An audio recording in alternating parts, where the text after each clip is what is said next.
Mi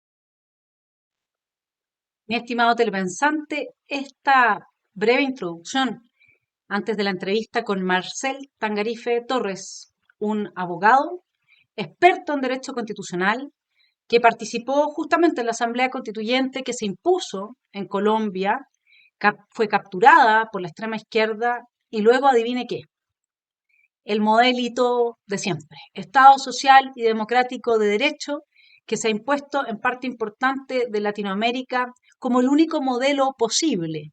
Esta especie de mapa rojo carmesí de instituciones, ¿no? Que dialogan muy bien de país a país, puesto que están fundadas en el derecho garantista que promueve el Foro de Sao Paulo como el gran regalo para nuestra triste región que cada día tiene menos esperanza si no fuera porque en Argentina hoy día tenemos a un presidente libertario que esperamos pueda gobernar, lo deje gobernar la extrema izquierda en alianza con el crimen organizado, el narcotráfico, esta extrema izquierda que quiere para toda Latinoamérica una narcodictadura. Pues bien, el regalo del Foro de Sao Paulo para toda Latinoamérica es esta institucionalidad basada en el modelo social y democrático de derecho con derecho garantista, sobre cómo funciona ese derecho garantista, es decir, los derechos garantizados y jurídicamente exigibles, universales, prestacionales, subjetivos, etcétera, es que trata esta entrevista con uno de los abogados constitucionalistas más importantes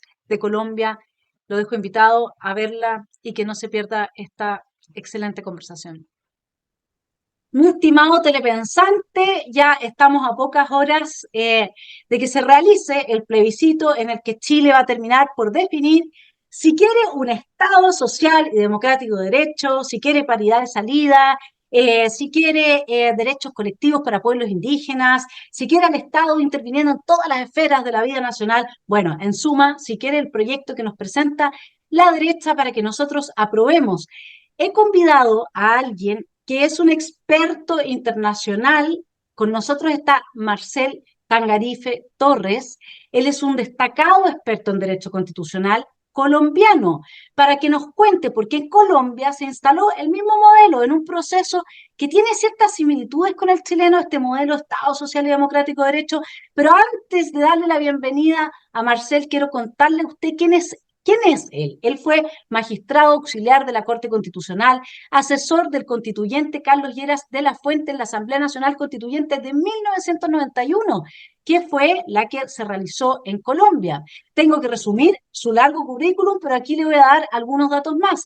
Por más de 30 años ha sido profesor de Derecho Constitucional a nivel de maestría, posgrado y pregrado en varias universidades colombianas y ha dictado numerosas conferencias sobre la materia en diversos países iberoamericanos. Ha publicado 2 libros con coautoría con el ex constituyente Carlos Lleras de la Fuente. Uno, Constitución Política de Colombia, Origen, Evolución y Vigencia. Y el otro, Rama Ejecutiva del Poder Público, Gobierno Nacional. También ha publicado numerosos artículos sobre derecho constitucional y derecho constitucional económico en revistas indexadas en Colombia, Perú y Bolivia. Es abogado en importantes procesos de constitucionalidad ante la Corte Constitucional y ha instaurado exitosamente numerosas acciones de tutela, recursos de amparo, para la protección de derechos humanos y derechos fundamentales. También ha actuado como abogado en importantes acciones constitucionales de Grupo Popular y de Cumplimiento. Es un destacado experto en arbitraje nacional e internacional, comercial y de inversiones. Destacado experto además en derecho económico internacional. Bueno, podemos seguir, es árbitro internacional y abogado de parte en arbitraje internacional, arbitraje comercial internacional. Como usted se puede dar cuenta, mi estimado telepensante, Marcel, quien nos acompaña hoy día, a quien le damos las gracias por estar en esfera pública, por traernos su perspectiva respecto del texto que tendremos que votar en pocas horas, es una de las personas, es una de las voces que claramente está autorizada pero ampliamente para darnos su visión y por eso lo hemos convidado, Marcel Tangarife. Muchas gracias por estar en Esfera Pública y aportarnos tu importante visión en este momento clave de la historia de Chile. Vanessa, muchísimas gracias por esta invitación. Me siento muy honrado, mucho más sabiendo que estamos a pocos días de esta decisión tan importante que los chilenos van a tomar sobre su futuro inmediato, a mediano y a largo plazo, sobre su verdadero proyecto de país. Muchísimas gracias de verdad por esta invitación. Bueno, y esta invitación fue una de esas invitaciones que a veces puede tomar mucho tiempo de preparar porque yo sé, Marcel, que has podido revisar el texto que se nos propone y como suelo preguntar a quienes convido a este canal desde este pequeño lugar que es Esfera Pública en YouTube, ¿cuáles son tus primeras impresiones del texto que nosotros vamos a votar, ya sea a favor o en contra, el 17 de diciembre para Chile? Mira, mi primera impresión fue un poco desconcertante. ¿En qué sentido? En el sentido que la expectativa que teníamos quienes estamos viendo el proceso desde afuera era encontrarnos con un texto constitucional muy de lo que en el derecho constitucional podríamos llamar el constitucionalismo conservador o el constitucionalismo que algunos otros llaman de derecha, que no es otra cosa que aquel que entiende que los textos constitucionales son de tal importancia que tienen que ser, primero, muy cortos, lo más corto que se pueda. Dos, lo más preciso que se pueda en tanto en la Carta de Derechos como en la estructura y organización del Estado. ¿Sí? Tres, con un lenguaje, digamos, que permita definir un modelo de Estado a corto y mediano y largo plazo. Y a decir verdad, pues lo primero que me encontré fue un texto muy largo, muy largo. Eh, en Colombia nos ocurrió lo mismo en el año 91 cuando adoptamos la Constitución de 1991. Dos, encontré un texto que, digamos, en ciertos momentos tú creerías que debía haber sido mucho más claro y determinante, por ejemplo, al definir el contenido y alcance, lo que nosotros llamamos en Colombia el núcleo esencial de los derechos fundamentales, de los derechos sociales, los derechos colectivos, y resulta que tiene un lenguaje que puede ser a veces un poco no tan claro, ¿sí? Ambivalente, y esas ambivalencias el día de mañana van a generar problemas, problemas graves, porque finalmente también cuando tú te vas hacia la estructura del Estado, vas a encontrar que en las constituciones modernas, sí hemos seguido mucho el ejemplo de Alemania y otros países europeos donde le hemos dado mucho poder al Tribunal Constitucional. Te lo digo yo que fui magistrado auxiliar de la Corte Constitucional, en donde esa tentación por el poder que da la capacidad de interpretar la norma constitucional te convierte en un poder constituyente permanente, con todo lo que ello puede significar para bien o para mal. Esa es una primera impresión general. O sea que en el fondo lo que a ti te parece es que hay un peligro en la ambivalencia del lenguaje y en la extensión del texto en términos de que después en su interpretación podría terminar estableciéndose una intención traducida en una legislación muy lejana a lo que originalmente se esperaba se cumpliera con el texto. Sí, así es, así es. Sobre todo, me preocupa esa ambivalencia digamos, en todo lo que es la Carta de Derechos, ¿sí? ¿Por qué razón? Porque cuando tú vas y la analizas con ese lenguaje ambivalente, tú dices, le estoy poniendo muchos adornos muy bonitos al árbol de Navidad, ¿sí? Pero entonces hay un momento en el que tú dices, oye, ¿yo qué temática quería ponerle a mi árbol de Navidad? Una temática tradicional de mi pueblo, una temática esto relacionada con el folclore, una temática relacionada con la Navidad desde el punto de vista clásico, y ves que hay una cantidad de cosas que esas son las que le encanta, digamos, tomar a quienes están en el Estado. Y yo voy a empezar a hablar con un poquito más de claridad. Y quienes con pensamiento de izquierda entienden que si tienen una bolita roja en su mano, pero también tienen una cualquier cosa en la otra, y los dos están formando parte del árbol de Navidad, es decir, los dos están en la Constitución, ¿sí? Y el texto te permite decir que esto no es ni lo uno ni lo otro, sino todo lo contrario. Entonces vas a generar un problema muy grande de inseguridad y de inestabilidad para el sujeto real destinatario de esa protección que es cada uno de los ciudadanos, pero también sin quererlo le estás abriendo una caja de Pandora de una capacidad inmensa de manejo de las ideas, de manejo de las cosas, de la cosa pública, a favor de quien ostenta el poder y en detrimento de quien cree que ese árbol con tantos adornos le va a generar un beneficio y resulta que lo está viendo de lejos, pero nunca va a llegar una verdadera Navidad para él.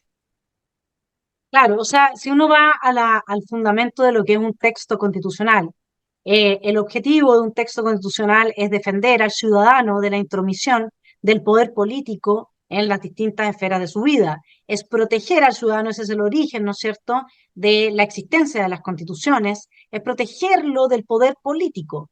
Entonces, si acá la persona de izquierda, que siempre tiene esta ambición de poder desmedida, ¿no es cierto?, y que les encanta hacer ingeniería social, tienen, como decías tú, la bolita roja y cualquier otra cosa en la otra mano, van a elegir todo lo contrario, es decir, tienen la posibilidad no solo de no cumplir, no solo de torcer, sino que además aquí se abre a esta incertidumbre de que el texto, por lo menos esta es mi apreciación, no sé si tú la compartes, pero mandata al Estado a hacer demasiadas cosas que se entrometen finalmente en la vida del ciudadano y aquí llegamos la gran discusión en Chile ha sido este modelo de Estado social y democrático de derecho que existe en España, pero a nivel constitucional, pero con los derechos sociales como una ruta, un norte, una aspiración.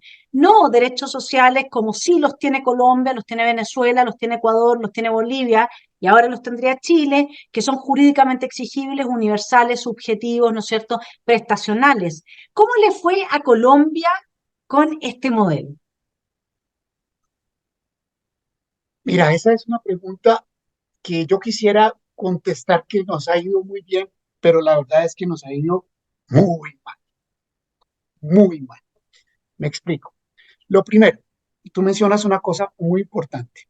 Si yo quiero tener muy claro para qué existe una constitución en un sistema jurídico político como el chileno, como el colombiano, como el de muchos países latinoamericanos, ¿sí?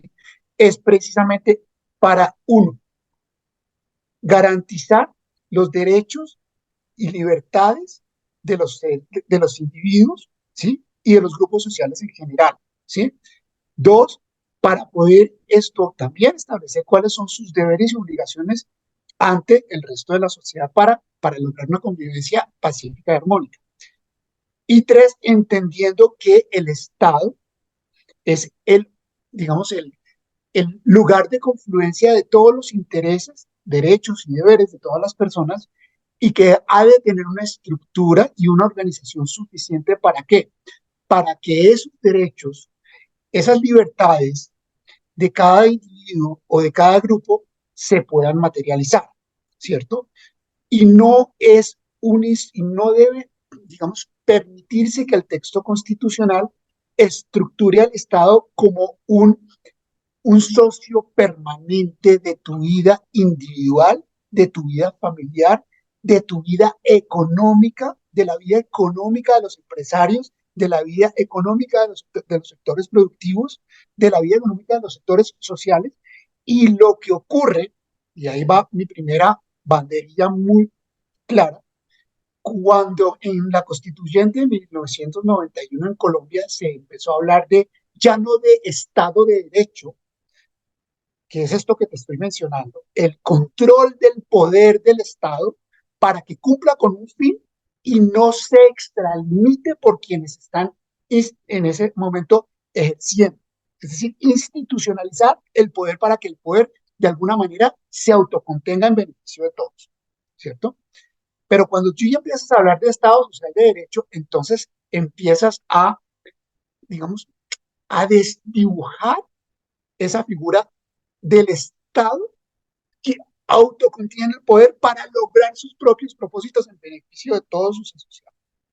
Y entonces le empiezas a meter unas grietas y unas cosas de las cuales realmente en estos años que han pasado desde 1991, 32 años, casi un poco más hasta la fecha en Colombia, lo que hemos visto es que ha permitido que los gobiernos, entre más hacia el centro, izquierda, izquierda, izquierda, hasta que llegamos a la izquierda radical, que hoy por hoy está en el gobierno en Colombia, se nutre, se nutre, ¿sí? Como un parásito, perdóname que sea tan claro, de ese concepto del Estado social de derecho a través de qué mecanismos? A través de los mecanismos de los derechos sociales, económicos, ¿sí? Que tienen un contenido prestacional, ¿sí? Que en lugar de ser un propósito para, para que el Estado llegue allá, se convierte en un instrumento a través del cual el Estado empodera en indebida forma al particular para utilizarlo para llegar a un beneficio propio. Me explico con un ejemplo clarísimo. Todos los estados tienen la obligación de promover un sistema de salud que permita una suficiente cobertura y de calidad a todos los habitantes del territorio sin ningún tipo de discriminación. ¿Sí? Ese es el propósito.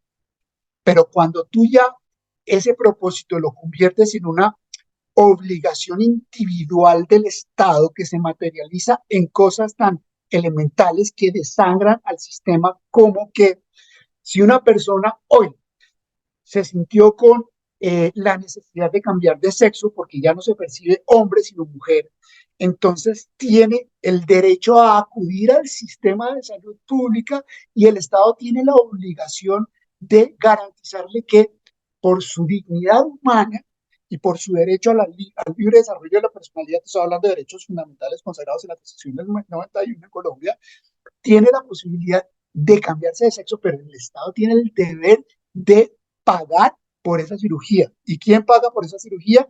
Todos los que somos contribuyentes al sistema de salud a través de lo que nos descuentan mensualmente de nuestras nóminas salariales. Entonces, esas grietas que te forman esos conceptos ambivalentes del Estado social de derecho, ¿qué es un Estado social de derecho? Si no los concentras muy claramente, si no los especificas muy claramente, se te van para todas estas cosas. Y el ejemplo todavía es más doloroso cuando, a pesar de todas esas circunstancias, en Colombia hemos logrado construir entre el sector público, sector privado y usuarios y médicos y todos los profesionales del sector salud, un sistema de salud realmente bueno que tiene defectos, claro, que tiene que mejorarse, claro, pero es un sistema que hoy por hoy tiene una cobertura muy buena y una calidad muy buena. No, resulta que para un gobierno progresista en su planteamiento jurídico, en su planteamiento político, perdón, eso no es bueno porque es que resulta que el Estado es el que debe entregarle a los particulares, a todos y cada uno de los usuarios, el sistema de salud. No debe permitir que los particulares que prestan servicios de salud organizadamente participen del sistema. Deben ser excluidos.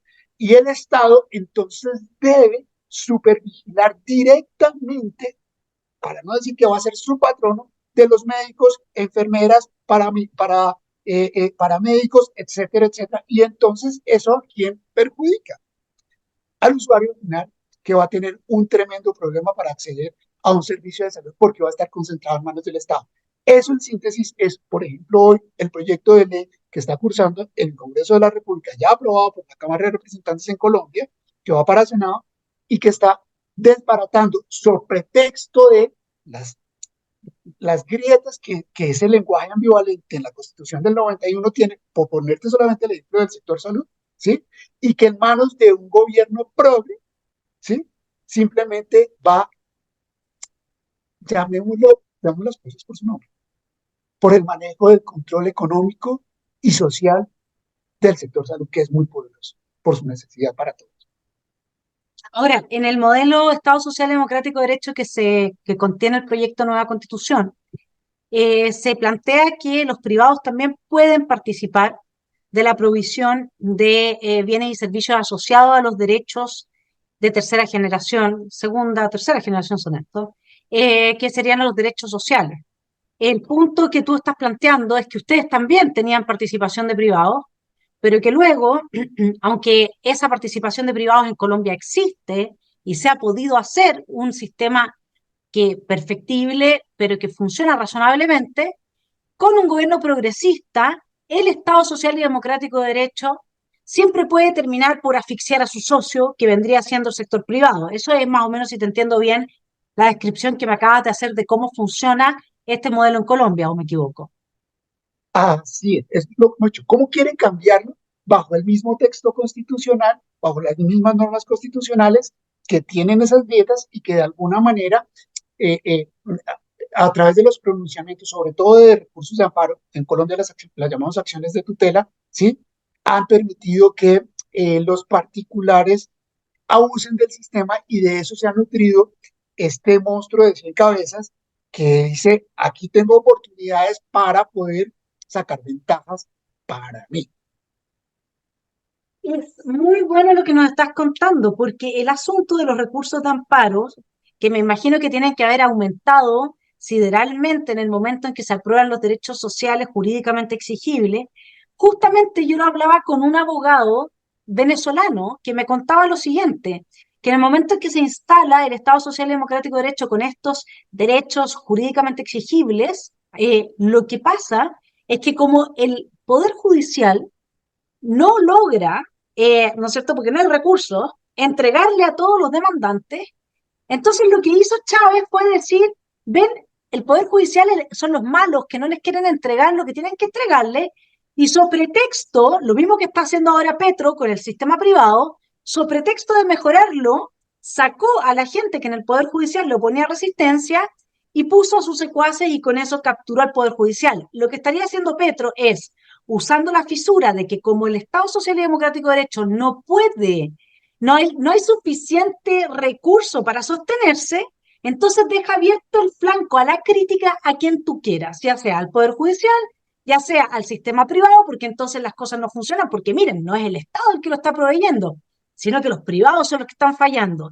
Y lo que genera el Estado Social y Democrático de Derecho, este modelo, no es solamente una expectativa que se frustra, a partir de la cual se legitima, ¿no es cierto?, la intervención de la extrema izquierda en la economía, en los otros poderes del Estado, etcétera, sino que además el instrumento jurídico para poder desmantelar el sistema a través del recurso de protección o, como me decías tú, de tutela, ¿no? Sí, Acción de tutela. sí, sí. Mira, yo creo que lo que tú dices, lo que tú estás anotando es muy certero. Eh, y de alguna manera uno lo ve mucho más claro, digamos, dependiendo digamos, de la fortaleza con que esté ejerciéndose el poder desde el punto de vista de centro derecha, de izquierda o de izquierda progresista. Te lo digo de esta manera. En Colombia, durante estos 32 años de vigencia de la Constitución de 1991, vimos cómo nos volcamos de un Estado que intervenía en todo, y que se iba metiendo más en la vida de cada uno de nosotros, eh, inclusive muchas veces sin que el presidente de turno quisiera hacerlo de esa manera, porque nosotros también tenemos un sistema presidencialista como el que tienen ustedes y que está planteando el proyecto.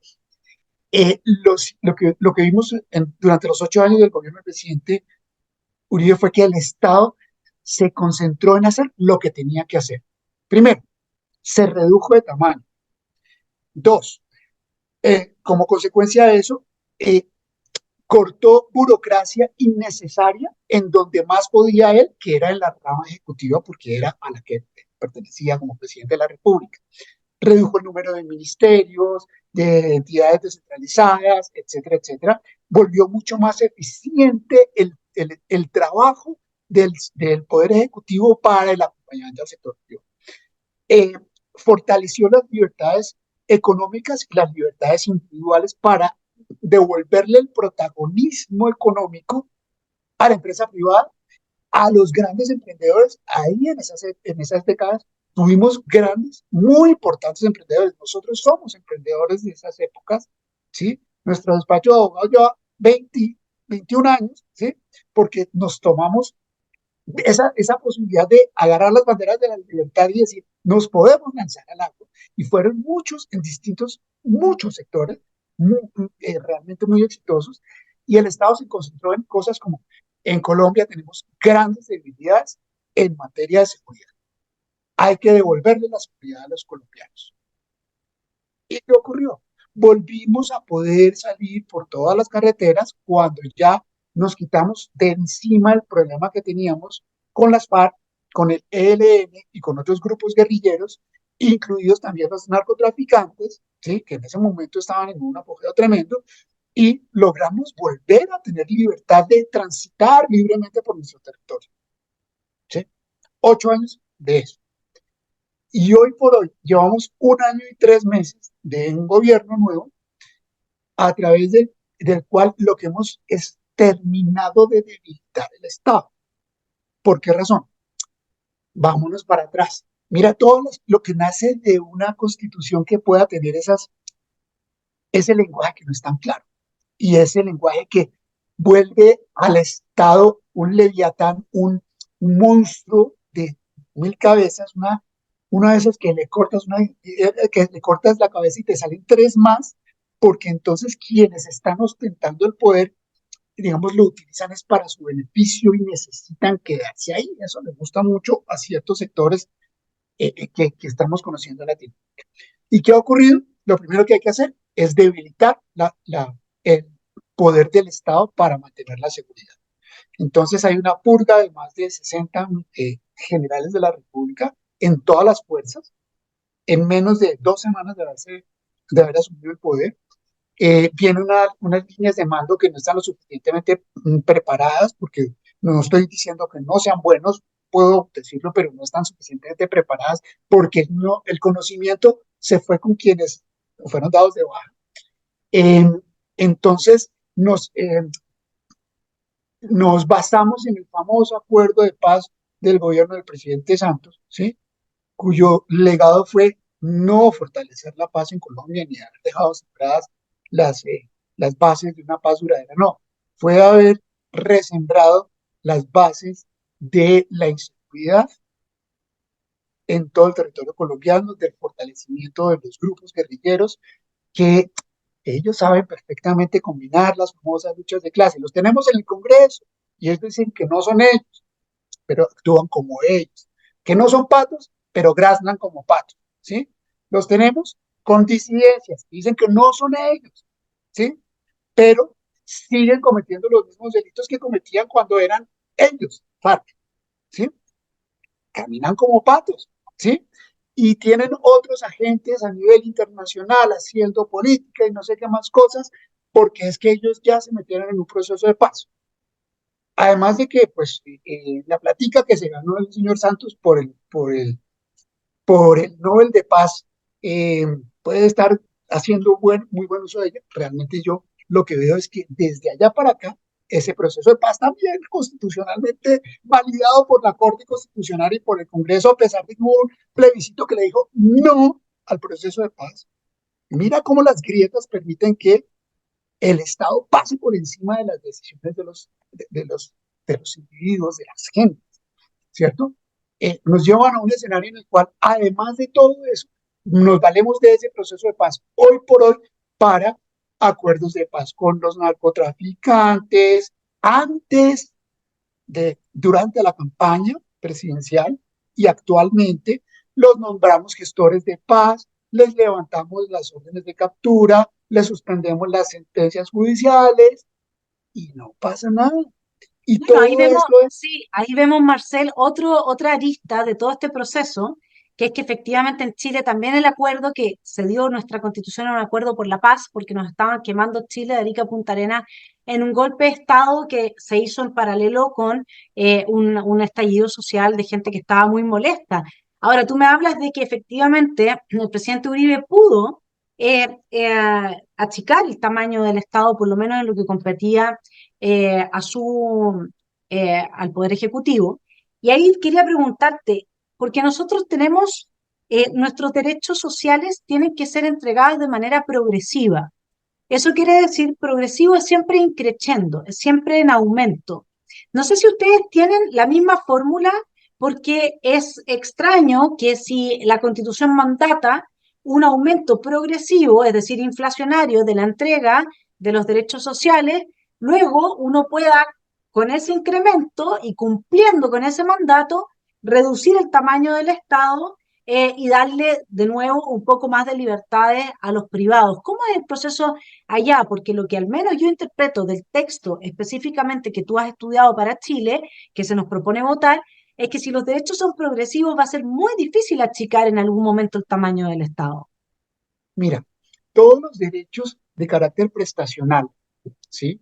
Detrás de los cuales hay, están el derecho a la salud, el derecho a la seguridad social, etcétera, etcétera, que por supuesto son, digamos, son fines del Estado esencialmente válidos, necesarios. El Estado tiene que trabajar para que los particulares podamos y los empresarios puedan llegar a, digamos, articularse para cumplir con esos objetivos, ¿cierto? Pero cuando el Estado se empieza a comprometer con estos textos ambivalentes y con esas palabritas, ¿no? El social de derecho y el principio de progresividad, yo creo que esa palabra de principio de progresividad no tiene reversa. No tiene reversa, ¿por qué razón? Porque tú, si ya tú has subido la vara del contenido de un derecho prestacional, aun cuando el Estado no tenga el dinero para sostenerlo, es muy difícil que cualquiera persona, ¿no?, vaya a decir, no, yo acepto que el Estado baje esa vara un poquitín porque me va a afectar directamente, porque es que yo ya estoy acostumbrado a eso. Y si a esa vara de esos derechos válidamente, digamos, consagrados en la Constitución, le sumas todo lo que viene a través de derechos sociales pegados al concepto de Estado social de derecho, ¿sí? Que son todos los subsidios que nos vamos a inventar para, de alguna manera, eh, eh, reivindicar el supuesto incumplimiento del Estado de llegar digamos, a las clases más pobres, a las gentes más pobres. Entonces se convierte en un círculo vicioso. ¿Por qué razón? Porque el Estado empieza, bajo principio de progresividad, a crear subsidios para muchas cosas. Y bajo principio de progresividad y de razonabilidad, no los puedes desmontar, ¿cierto? Y si trataras de desmontarlos algún día, porque como Estado tienes que decirle a tu sociedad, mira, no hay dinero para esto, ¿sí? Es muy difícil a menos que tengas el talante, ¿sí?, de un gobierno con un presidente que asuma el riesgo, que yo creo que en el discurso de posesión, por ejemplo, del presidente Milei, está asumiendo el riesgo. Esto es lo que recibo y eso es lo que vamos a hacer. Nos toca a todos entregar de lo que tenemos. Disminuir, entre otras cosas, los subsidios. Pero ese principio de progresividad hace que muy difícilmente el Estado pueda desmontar cualquiera de sus privilegios. Por el contrario, eh, eh, como que amarras todos esos subsidios y esas gabelas que tiene que entregar el Estado Social de Derecho y cada vez se van volviendo más fuertes y más fuertes y más fuertes como que el parásito se va creciendo, ¿sí? Y entonces las gentes viven de eso, las gentes, ojo, las gentes pierden su autoestima porque están dependiendo de la ayuda que le dé el Estado y se están volviendo dependientes de ese subsidio, ¿sí? Y lo que estamos haciendo es perder al individuo que puede aportar para cambiarlo por el individuo que solamente espera. Y eso es muy difícil y eso hace inviable un Estado desde el punto de vista de las realidades económicas que tiene que afrontar para garantizar precisamente los derechos que debe garantizar. Es muy difícil. Sí, efectivamente vas cambiando la cultura de un país que empieza entonces a ser muy proclive y sensible a las promesas de la extrema izquierda, que después, a cambio de pan, paz y de tierra, que Lenin cumplió matando de hambre a millones de rusos, ¿no es cierto? Eh, Citar al primero, digo yo, al primero que se instaló en este camino. A cambio de esas promesas terminan destruyendo a los países como se destruyó a Venezuela. Es curioso, mi estimado Marcel, que en Venezuela se había instalado este Estado Social y Democrático de Derecho, en Colombia antes que en Venezuela, en Ecuador, ahora se quiere instalar en Chile, siempre el mismo modelo, siempre es con estos derechos sociales, prestacionales, jurídicamente exigibles. Hay una homogenización, un intento de homogenización de la institucionalidad, lo tiene también Bolivia, si no me equivoco, lo tiene también Brasil, y en prácticamente todos los casos, no me acuerdo el caso de Brasil, pero ha sido instalado luego de situaciones de mucha violencia, yendo ahora de nuevo a lo que tú planteabas, y curiosamente esa gente que ha generado esa violencia, que ha capturado los procesos quizás inicialmente genuinos de cambio al que aspiraba la ciudadanía, terminan gobernando, terminan en el poder, terminan siendo la nueva oligarquía. Como que hay una especie aquí como de patrón, no sé, de película que nos estamos repitiendo, ¿no te parece? Sí, sí, sí, sí. Y tú mencionas una cosa que es muy importante. Colombia empezó con el proceso constituyente de 1991. Yo era estudiante en esa época en la universidad y nosotros como estudiantes promovimos el cambio constitucional precisamente pensando en que hubiera una reforma a la Constitución de 1886 en dos elementos que nos generaban mucha preocupación, que era el elemento económico, porque había, digamos, dificultades, restricciones a las libertades económicas por el excesivo, eh, la excesiva planeación por parte del Estado en la economía, y dos, la debilidad que habíamos visto en el aparato judicial, sobre todo después de la toma del Palacio de Justicia en 1985. Y ese espíritu romántico que teníamos los estudiantes, no entendimos que detrás teníamos un monstruo, un fantasma que, que se camufla muy bien y que eran, digamos, las ideas de izquierda, ¿sí? Que no son tan enfáticas ni tan progres como las de ahora, pero son el antecedente, el origen, o el capítulo intermedio entre lo que venía a principios del siglo XX y lo que estamos viviendo. Eh, y digamos que ese modelo quedó reflejado en que primero la constituyente de 1991, ojo, a mí muchas veces me han hecho esta pregunta y yo lo digo abiertamente, yo fui promotor del proceso de reforma a la constitución de 1991 y voté en contra de la Asamblea Nacional Constituyente. Eso simplemente le hago una reflexión al electorado chileno. Yo voté el 9 de diciembre de 1990 en contra de lo que supuestamente los estudiantes habíamos eh, eh, construido pensando en el bien del país, porque ya muchos de nosotros nos habíamos dado cuenta que nos estaban utilizando fuerzas que nosotros no alcanzábamos a percibir su magnitud para desdibujar el proyecto que nosotros habíamos tenido. Y terminamos perdiendo esas elecciones, pero pues tuvimos, gracias a Dios, la fortuna de trabajar en un caso con Carlos Lleras de la Fuente, que fue uno de los constituyentes de Salvación Nacional, que entraron a la constituyente de 1991 de alguna manera a tratar de salvar, manejar el statu quo. Pero lo que tú dices también de quienes llegan, mira, eh, 19 de los 70 miembros de la Asamblea Nacional Constituyente elegidos por voto popular, ese romanticismo que tenemos los electores, eran miembros del grupo terrorista M-19 del cual formó parte el presidente Petro, el cual se tomó el Palacio de Justicia, ¿no? Entonces, digamos, de alguna manera, para tratar de superar esos fantasmas del pasado, perdonamos, olvidamos, ellos no perdonaron, ellos no olvidaron porque sabían perfectamente cuál era su propósito, ¿sí? Y hoy por hoy los tenemos y después Colombia, después del modelo constituyente de Colombia, ¡ah, qué maravilla!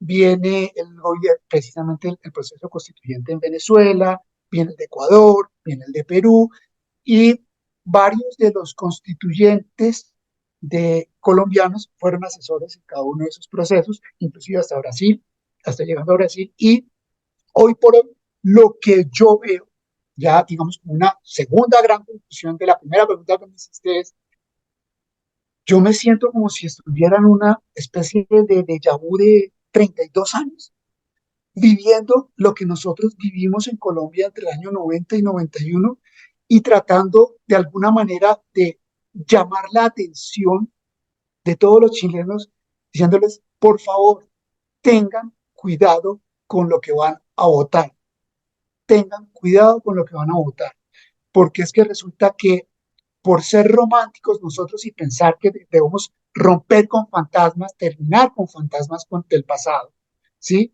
Entonces debemos perder nuestra propia identidad, que yo creo que eso nos ha pasado mucho y esa es, digamos, en conclusión, digamos lo que yo veo también en el texto que empieza siendo políticamente en su ideal un texto que debía ser un texto de derecha, llamémoslo claramente, pero que en su lenguaje termina siendo un texto de izquierda con algunos retoques de derecha, ¿sí?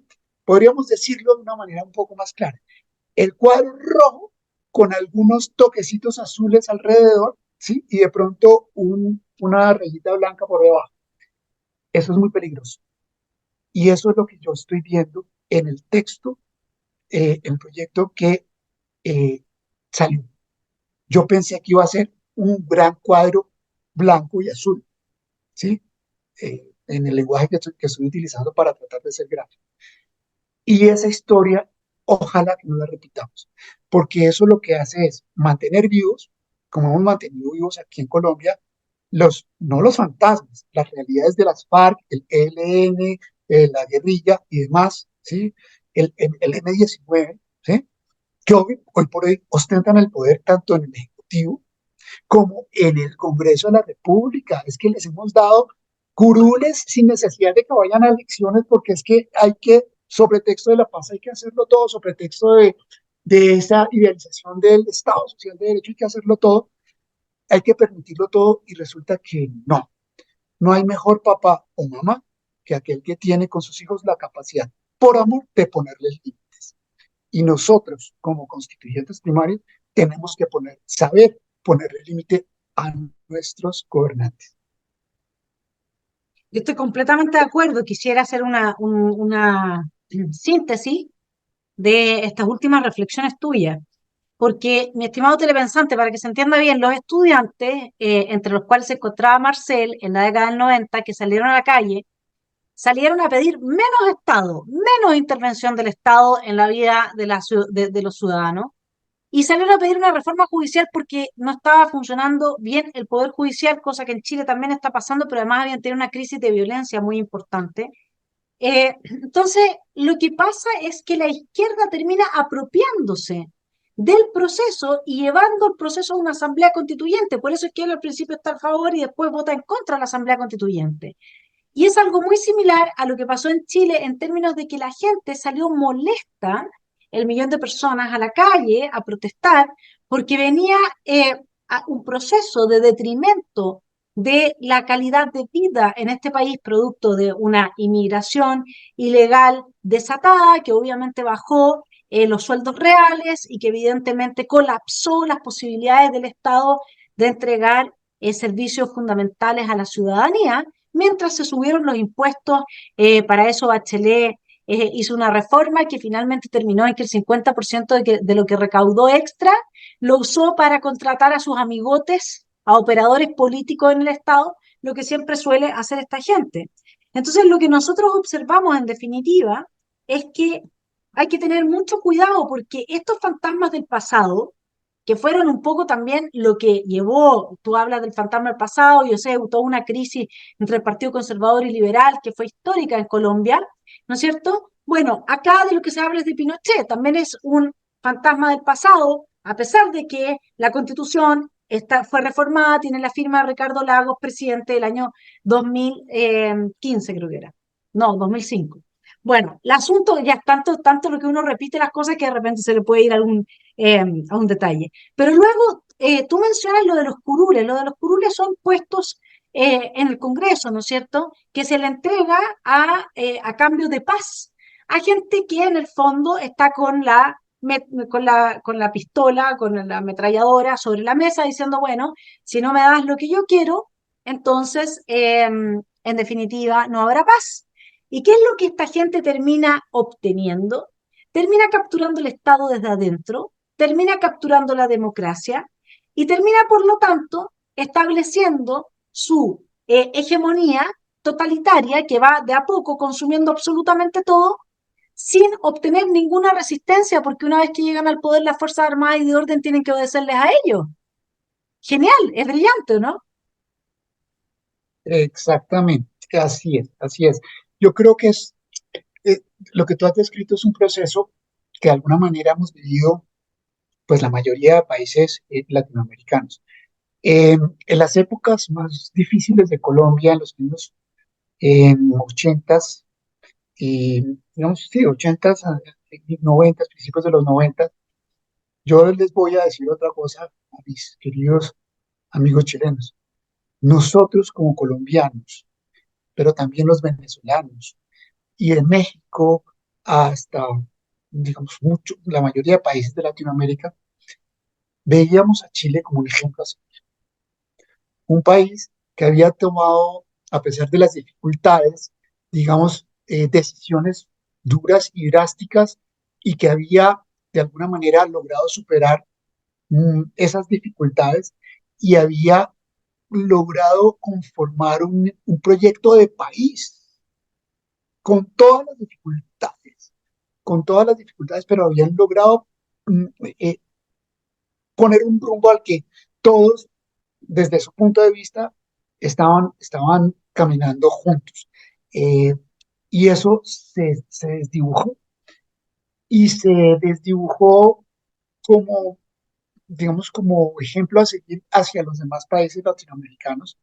Y de alguna manera hoy, uno como colombiano, lo que dice es, miren, por favor, no repitan los errores que sus vecinos han repetido. No, eh, no permitan que un texto constitucional con muchas ambivalencias después vaya a ser una, una camisa de fuerza para cada persona, ¿cierto? Y un instrumento de el manejo del poder del Estado para quien llegue a ostentarlo sin tener como propósito fundamental el bien común. Y ese es el riesgo de un texto con tantas ambivalencias como el que tenemos. Y simplemente cito una cosa que a mí me preocupa y que sé que a ti te preocupa, Vanessa, significativamente, y es el siguiente. Para mí no hay nada más importante en un Estado que defender el derecho a la vida. Y el derecho a la vida se defiende desde la concepción hasta la muerte natural, pasando por todas las etapas de la vida, acompañando a las personas, a cada individuo en en su proceso individual con enfermedades, accidentes, limitaciones, etcétera, etcétera. Pero todos tenemos ese derecho fundamentalísimo.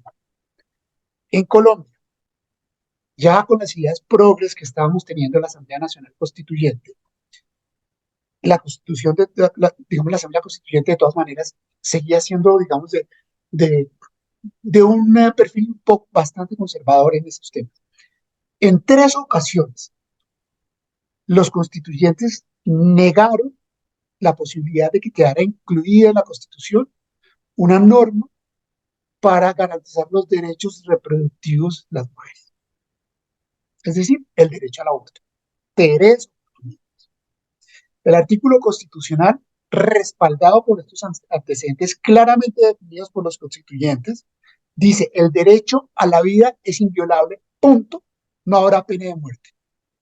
El derecho a la vida es inviolable, luego te cubre todo esto que te estoy diciendo, concepción hasta la muerte natural, desde la concepción hasta la muerte natural, ¿cierto? Y además pegados a la Convención de San José, que habla directamente de la protección del derecho a la vida desde la concepción. ¿Mm? ¿Qué ocurre cuando estás en un escenario de esta naturaleza, en donde las fuerzas progres empiezan a meterse por donde menos esperas? En 2006 tuvimos perdón, la primera vez que se mandó una norma del Código Penal relativa a las causales por las cuales se disminuían las penas por el delito de aborto, que nunca están para perseguir a la mujer que está en una dificultad personal gravísima que la lleva a siquiera a pensar una cosa de estas, sino que es precisamente para evitar que sea un muro de contención, para que esto sea una práctica generalizada y mucho más, sobre todo, para evitar que esto sea un negocio como lo es, ¿sí? De gentes que se lucran miserablemente de esta cosa y además significativamente. Pues resulta que ese texto tan claro en 2006 fue interpretado por la Corte Constitucional, que, yendo en contra de una sentencia suya que había hecho tránsito a cosa juzgada, es decir, estaba en firme y decía que aquí en Colombia se debía proteger el derecho a la vida desde la concepción. ¿Mm? En 2006, esta sentencia de la Corte Constitucional te abre el espacio a los tres casos. Y hace un año y medio la Corte Constitucional ya te dice: no, no, no, es que estamos hablando del derecho al aborto hasta los 6 meses. Y entre los 6 meses y el momento anterior al nacimiento, ¿sí? Entonces, estamos todavía entre las tres causales. Es decir, se legalizó plenamente el aborto. Y ya hay sentencias de la Corte Constitucional que además te hablan del derecho fundamental al aborto, ¿sí? Sentencias de tutela, es decir, sentencias de amparo. Mira lo que estamos hablando en un tema tan importante. Pero además, lo más triste es que la Corte Constitucional, en algunas providencias, ha llegado a decir que es que no se puede hablar de que la persona, de la persona, el ser humano, en el proceso de gestación, sino de un ser prehumano, una cosa así. Mira los contrastes a los que llegamos. Es que yo quiero graficar todo esto para llamar la atención de las gentes en Chile. Exactamente 2 semanas después de que en Colombia se expide la decisión de la Corte Constitucional legalizando el aborto, ¿sí? Hasta los 6 meses más los tres del séptimo mes al noveno mes con las tres causales, a las 2 semanas sale una sentencia de la Corte Constitucional en la que se habla de los derechos de los animales como seres semovientes y prohíbe la pesca deportiva, porque hay que proteger los derechos de esos peces. O sea, es un contrasentido tremendo. Si tú te vas al texto, y es que si uno tuviera más tiempo para poder ir a varios de los artículos, pues si tú te das el texto de la norma, cuando te habla de la protección al derecho a la vida, tú dices: bueno, qué maravilla, estoy hablando de la protección del derecho a la vida. Pero el lenguaje, miren que el lenguaje sigue siendo ambivalente, ¿sí? La Constitución asegura a todas las personas, artículo 16, numeral 1, el derecho a la vida. Magnífico, qué maravilla. Punto seguido. La ley protege la vida de quien está por nacer. Óyeme, si yo le quiero dar una interpretación desde el punto de vista constitucional, como juez constitucional esa norma, y quiero legalizar el aborto, entonces yo puedo decir que el aborto es una práctica válida a la luz del artículo 16, numeral primero, porque la ley debe proteger la vida de quien está por nacer. Es decir, puedo decir que el aborto es válido hasta el mes séptimo o el mes octavo, o hasta minutos antes de que ya esté garantizado el derecho, que la persona sí va a ser, digamos, sujeto del parto o una cesárea. Eh, Ese tipo de cosas no, no las podemos permitir en una constitución.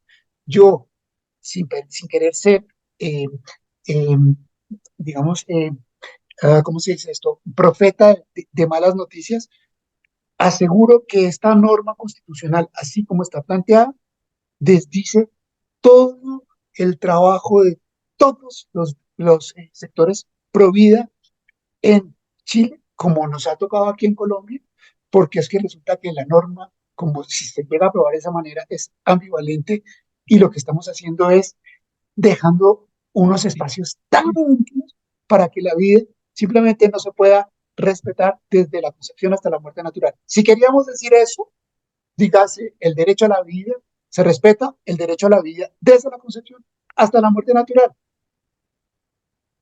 Las cosas hay que decirlas como son en la Constitución y no de otra manera, porque si no, generamos todos estos espacios de los que hemos hablado. Perdón que me haya detenido en este tema, No, porque no, pues no, tú sabes, me parece muy interesante porque además acá, si te entendí bien, tú me corriges, ustedes hoy día, digamos, se ha sentenciado que se puede, hay aborto libre hasta los 6 meses en Colombia y después por las tres causales hasta los 9.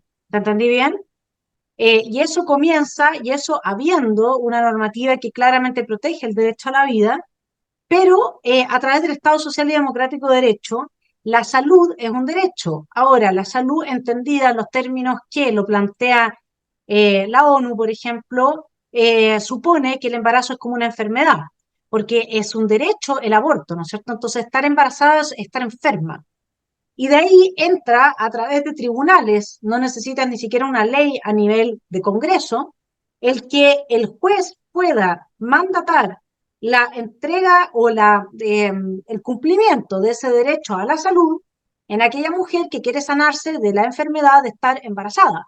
Y eso entonces ya a través de los derechos sociales garantizados así y del soft law que se reconoce en este proyecto de nueva constitución como un sujeto jurídico no vinculante, pero eso es una redundancia, porque el soft law por algo es soft, porque no es vinculante. Sin embargo, se le da reconocimiento institucional a partir de que se lo menciona como uno de los instrumentos que sirven a la interpretación jurídica. Y por lo tanto, nosotros acá bastaría que un juez que es de izquierda, venga una señora con una guagua que está por nacer, comillas, ¿no es cierto?, en 2 meses más o en un mes más, es decir, el juez dice todavía no está por nacer, y diga yo tengo derecho al aborto y alguien tenga que entonces asesinar a ese niño. Porque además lo impactante, lo que tú me estás diciendo de Colombia, una guagua a los 6 meses ya puede vivir. Yo conozco muchos amigos míos que nacieron a los 6 meses, tuvieron incubadora, sobrinos, qué sé yo. Es decir, estamos realmente en el marco de la cultura de la muerte que denunciaba Juan Pablo II, y esto tiene todo un fin asociado, ¿no es cierto?, a estas agendas internacionales de reducción de población. Estas sentencias de tutela, entonces, pueden perfectamente traducirse en una violación de la soberanía del país, incluso del texto constitucional, cuando este no es claro en plantearse del modo que tú lo dices desde la concepción hasta la muerte. Ahora, evidentemente que aquí lo que se quería construir era una casa de todos, donde también cupieran los extremistas aliados con, tú sabes que en el computador de Raúl Reyes se encontraron más de 300 correos entre Raúl Reyes, que para los que no lo sepan, que nos estén oyendo, era de los primerísimos en la FARC, y la dirección del Partido Comunista en Chile para entrenar a la narcoguerrilla que tenemos en el sur. Por lo tanto, todo esto está cruzado. Sabemos que Maduro tiene una narcodictadura, digamos, que Petro lo que quiere es una narcodictadura y hay una asociación directa entre el gobierno de Gabriel Boric con aquellos que destruyeron Chile el 18 de octubre. Y lo primero que hizo cuando llegó al poder fue retirar las querellas por seguridad interior del Estado que había interpuesto el gobierno anterior, indultar también a quienes habían quemado, destruido a Chile. O sea, acá el vínculo entre el narco, el crimen organizado, el lumpen, como, ¿no es cierto?, la carne de cañón que va a destruirlo todo, y ciertos sectores políticos de extrema izquierda, parece ser la gran amenaza que enfrenta Latinoamérica y que se manifiesta en estas propuestas de cambio institucional que ellos se apropian y que luego diseñan de tal manera de tener ellos éxito político en el marco democrático. ¿Estarías de acuerdo con ese análisis que te estoy planteando? clarísimo, estoy totalmente de acuerdo. Y simplemente yo diría una cosa que tú has venido mencionando, y es que esto no es una coincidencia.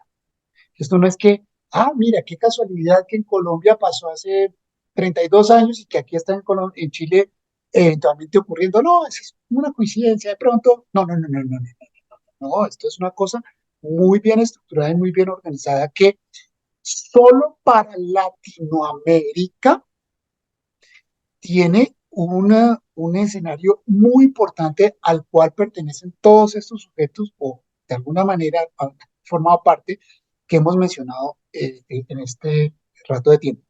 Y es el grupo de Puebla, perdón, el Foro de Sao Paulo y el grupo de Puebla, que son realmente los líderes de la izquierda progresista latinoamericana radical que han, en términos reales, eh, constituido, creado, organizado esta agenda y que han tenido el tiempo, los recursos, la asesoría, la paciencia para llegar al punto a donde estamos llegando, que realmente suele ser aterrador. No solamente por lo que tú mencionas de tantos vínculos que hay entre, digamos, tentáculos de narcotráfico que nos ha permeado a todos desafortunadamente y en donde Colombia, pues en Colombia hemos sido protagonistas de primer nivel, de primera línea hace mucho tiempo, sino que adicionalmente, digamos, estos puntos de agenda son comunes. Volviendo simplemente para cerrar ese comentario que tú estabas haciendo sobre el tema del aborto, mira cómo llega el, el Estado a entender de una manera tan equívoca un texto de esta naturaleza que en Colombia un juez de tutela eh, recibió una solicitud de amparo de un padre de familia que era el novio de la madre biológica de un bebé, Juanjo, ¿sí? Tenía 7 meses y medio, iba para el 8.º mes de gestación, ¿sí? Y resulta que los novios inclusive querían tenerlos, se iban a casar. Por alguna razón, la mamá y la abuela de la novia, que era una mujer joven, la convencieron de que no debía tener ese bebé y ella cambió por completo su posición y claro, ella presentó un recurso de amparo para permitir que el sistema de salud en Colombia la dejara abortar, pero que además pagara el aborto, ¿sí? Y el papá presenta un recurso de amparo para dejar que le permitan ejercer su derecho como padre y proteger a ese bebé para que llegue a la vida y simplemente él tenga la patria potestad plena de la mamá que no quería tener el bebé. Para hacerte muy corta una historia muy dolorosa, a pesar de los ruegos de este padre, ¿sí? El juez de tutela dio una orden de medida de protección de los derechos fundamentales de la mamá. Tienen 10 días hábiles para resolver una tutela, un recurso de amparo, y ordenó que en el término de 48 horas, con un estudio de al menos un psicólogo, que obviamente lo dio y lo suministró Pro Familia en Colombia, que es una de las grandes promotoras del negocio del aborto, ¿sí? Lo suministró en esas 48 horas como medida de protección de la mamá, se tenía que practicar el aborto. O sea, antes de que hubiera sentencia de tutela, tenía que protegerse de manera precautiva el derecho de la mujer. Y se mató así, De 8 meses. de 8 meses. De 8 meses. Imagínate lo que se puede hacer con un texto de esta naturaleza. Ojalá que pudiéramos hablar de muchas otras normas constitucionales del proyecto, pero estas son las que a mí más me ha llamado la atención por el impacto que tienen en lo que yo hago también, digamos, desde el punto de vista de activismo en defensa de la familia. Bueno, claramente acá vamos a tener que entrar en algún momento. Le mandamos cariño a Ángela, a tu señora, que está preocupada de la dimensión espiritual y teológica de todo esto, que por supuesto que qué pasa por la cabeza de esa mamá que destruyó la vida de su guagua de 8 meses en su vientre. Hay una película que se llama Nefarious, donde el poseído le dice al psiquiatra ateo que la gran victoria del demonio ha sido transformar los vientres en los que se cuida la vida en los cementerios de quienes están por nacer. Y lo digo así, mi estimado telepensante, claramente porque hay gente que puede cometer errores, hay gente que puede tener una situación difícil, hay gente que puede necesitar apoyo, ayuda, pero esto es una agenda y esto es muy distinto, evidentemente. Y acá lo que se está promoviendo a uno lo deja realmente con vértigo, ¿no es cierto? Y sabemos que tenemos que luchar en contra de esto. Eh, y alguien me podrá decir, pero Vanessa, en la actual constitución en Chile dice la ley protege la vida del que está por nacer y por lo tanto no tiene, no tiene mayor protección que la que tiene en el texto que se nos propone votar el 17 de diciembre. Pero a lo que yo quiero responder con este concepto de salud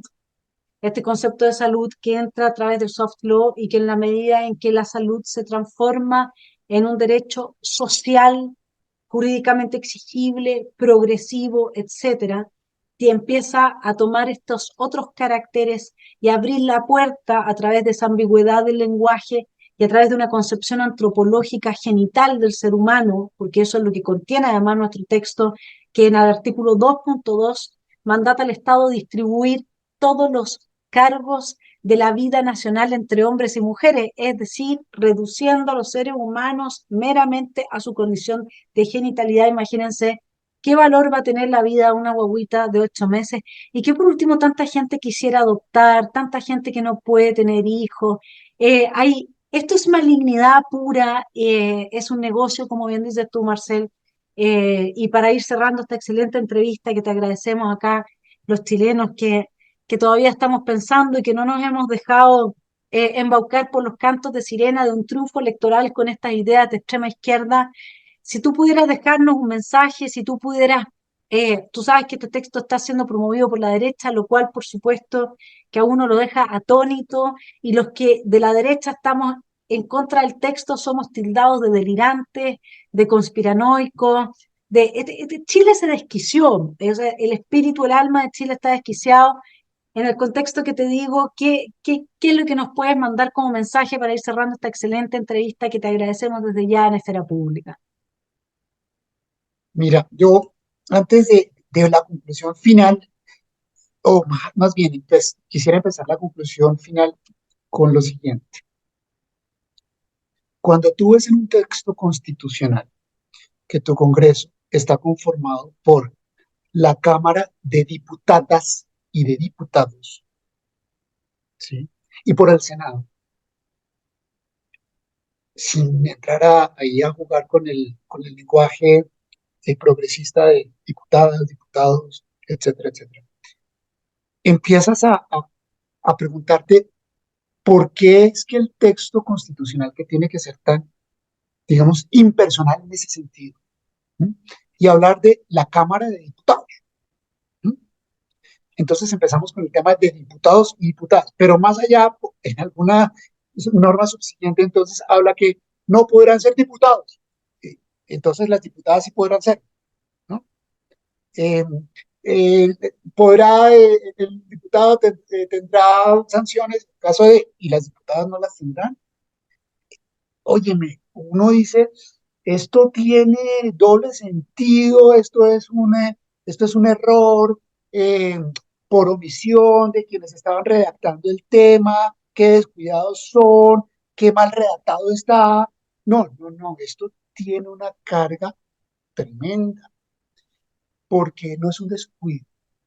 Lo que se diga, y ahora sí voy a la conclusión final, lo que se diga o se deje de decir en el texto del proyecto de una manera clara y contundente, sin que dé ese lugar, digamos, a múltiples interpretaciones, ¿sí?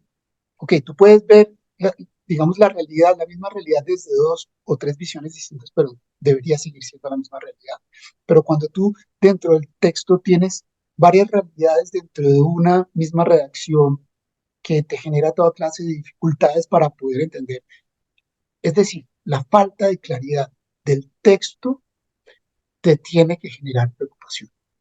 la falta de claridad en el texto de la Carta de Derechos te tiene que generar preocupación, porque digamos, esa cantidad de posibilidades que puede el Estado, como un leviatán, como un gran monstruo, de utilizar tus expectativas como individuo, como familia, como sociedad, para poder manipularte y no tener claridad sobre, ¿sí? Para poder tenerte con la zanahoria delante y seguir tú cabalgando, caminando detrás de la zanahoria sin que nunca llegues a la misma, es una gran dificultad, ¿sí? Y eso es, digamos, es una cosa que uno tiene que pensar ahora porque lo va a afectar a partir del día en que entre en vigencia el texto por el resto de la vida, mientras que ese texto esté vigente. Y eso mismo, no solamente esa ambigüedad de la que hemos tenido la oportunidad de hablar en algunos de los muchos casos durante este rato, que yo también te agradezco mucho, Vanessa, de verdad, también se aplica desde el punto de vista de la estructura del Estado. Desde esa perspectiva, también mi preocupación está en que en la estructuración del Estado, este lenguaje de Cámara de Diputados, Diputadas y otras cosas, lo que hacen es que permiten que el poder del Estado no esté al servicio de los demás, del bien común, sino que esté al servicio de quien detenga el poder, mirando a ver cómo eh, utiliza el bien común o cómo utiliza a quienes deberían ser los verdaderos destinatarios y beneficiarios del poder del Estado, que somos todos nosotros, los ciudadanos de a pie. Entonces, digamos que eso, desde el punto de vista personal, yo lo debo poner sobre la balanza para tomar mis decisiones como ciudadano. ¿Qué es lo mejor para mí? ¿Qué es lo mejor para mi familia? Y si yo tengo la tranquilidad que me debe dar un texto, puedo tomar una decisión. Pero si no tengo esa tranquilidad, debo tomar mi propia decisión. ¿Sí? Por favor, no sigamos haciendo el juego al progresismo de izquierda latinoamericana. Seamos valientes para enfrentar lo que tenemos que enfrentar y tratemos de volver a hablar como hablábamos antes, decirle las cosas, llamar a las cosas por su nombre. Y para los que somos creyentes, confiar en Dios. Así es, mi querido Marcel. Ha sido una fantástica conversación que sin duda se va a repetir porque este proyecto que espero se rechace el día 17 de diciembre es el proyecto que ellos quieren avanzar a toda costa. Tienen toda la plata de los consumidores de droga norteamericanos y europeos para poderlo hacer. Así que los fondos para capturar gente, para corromper gente son infinitas. Y además tienen hoy día a parte importante del empresariado comprometido con agendas globales de extrema izquierda. Así es que no está fácil, pero como dicen algunos, con Dios a nuestro lado, nada nos puede derrotar, al menos para los que somos cristianos, nos quedamos eh, con esa eh, certeza. Y para los que no lo son, bueno, crean entonces en que el individuo y la libertad del individuo consciente que es dueño de su libre arbitrio, puede contribuir a quebrar el rumbo de los destinos tan oscuros que nos esperan si es que seguimos haciendo los juegos a la izquierda progre latinoamericana. Muchas gracias, Marcel. Un abrazo grande. Gracias por estar en Esfera Pública.